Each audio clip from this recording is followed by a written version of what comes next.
big news topic, Manchester United. What is Manchester United's identity? We've been racking our brains trying to figure this out for probably the last, 8 years since Fergie left. And I don't think we're any closer to finding out. But what we did see is they went away to Manchester City, ended their 21-game winning run, a wonderful counter-attacking display. They do that really well against the big teams quite often. And even though they've had a few draws this season, apart from getting hammered by Spurs early on, they've done okay in the big games. But Nick, tactically on the pitch, what is their identity? When you switch on the TV to watch Manchester United, what do you expect to see them under Ole Gunnar Solskjaer? What do you expect to see them do? So I've come to realize that a big part of it is Harry Maguire. And he has his issues, right? He definitely has his issues. But with Paul Pogba out, he is still a guy who doesn't make a lot of mistakes going forward. He's very aggressive, kind of becomes a third defensive midfielder at times. And so I want to give him some credit, especially because he started this year so poorly on and off the field. Luke Shaw's changed things a bit, but it's so hard to tell their identity because they don't have Paul Pogba out there right now.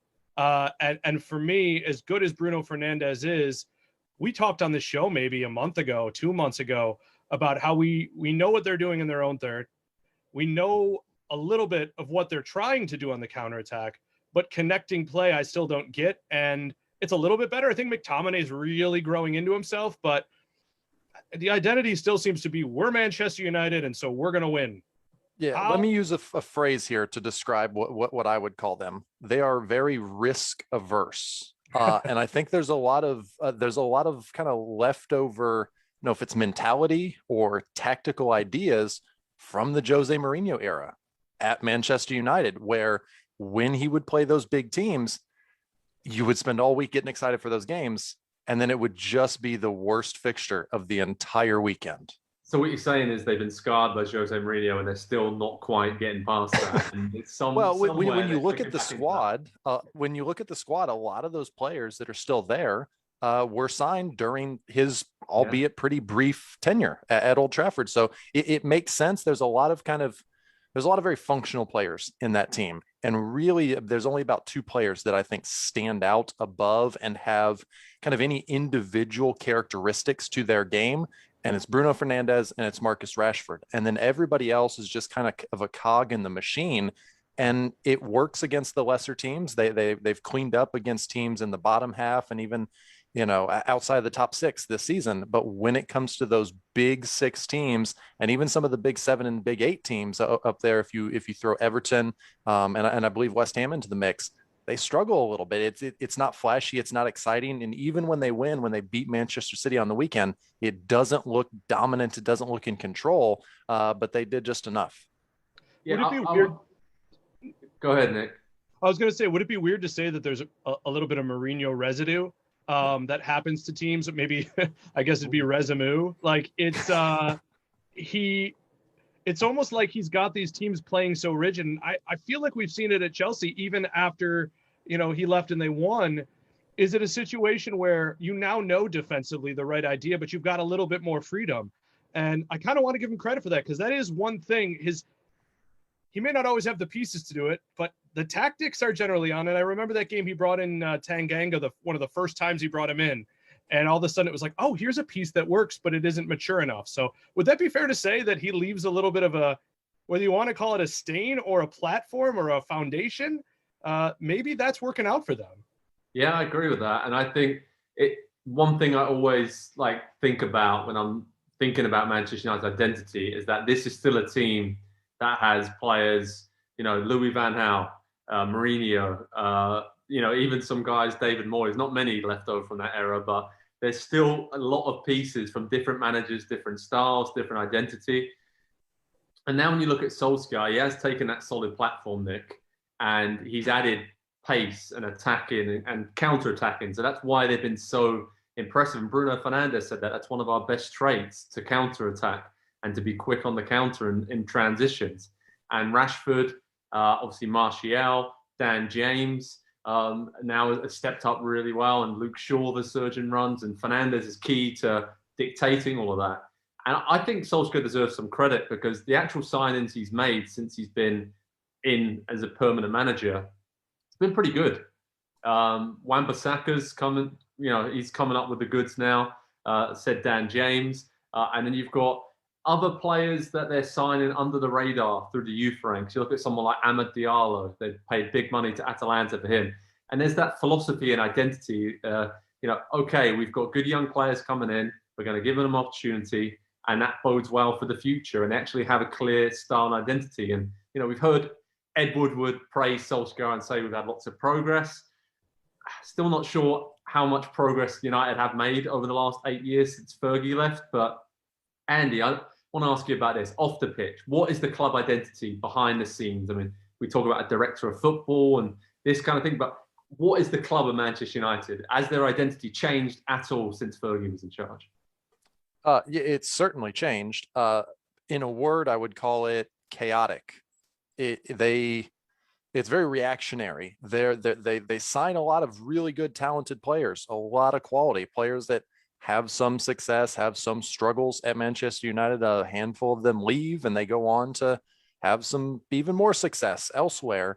I think there's a lack of a singular idea of what they want to build, how they want to build, and how they want to get to where we know where they want to get to. They want to be back on the top of the Premier League.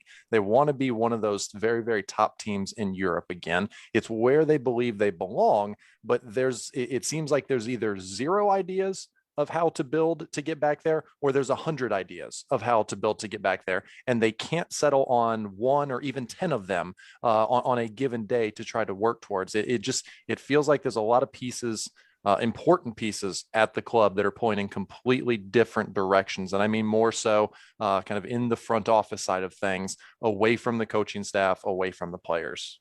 Nick, you agree with that? Mostly, yeah.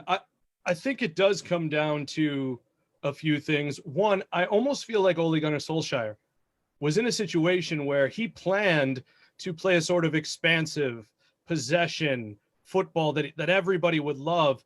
And it's a little bit like when you're a band and you make an album and you order all the tracks, you put out the first single, you put out the second single, and then the people who have the CD love track 8. And so you keep playing track 8 because that's the hit. And I look at guys like Mata not playing, no, he's not in his prime. And I look at maybe even Alex Tellez, and I think he thought he was going to have this surgical team that needed to cut people open. And what he's found, and this is why Dan James is starting more than anything, is he wants that speed and adventure on the counter. So I think he has, kind of credit to him, ended up not playing the hits, so to speak. And the one thing we talked about in our pre-show meeting to lift the curtain was that idea of aura, right? That idea of Manchester United being one of the biggest clubs in the world. And in my opinion, and I'm not a fan of theirs, so don't get mad at me, Liverpool, City, Chelsea fans. I think the two clubs I hear about more than anything, more than any other club in the world from a random person, is Real Madrid and Manchester United. And that pains me to say. I'm a Messi guy, I'm a Barca guy, but Real Madrid, Manchester United.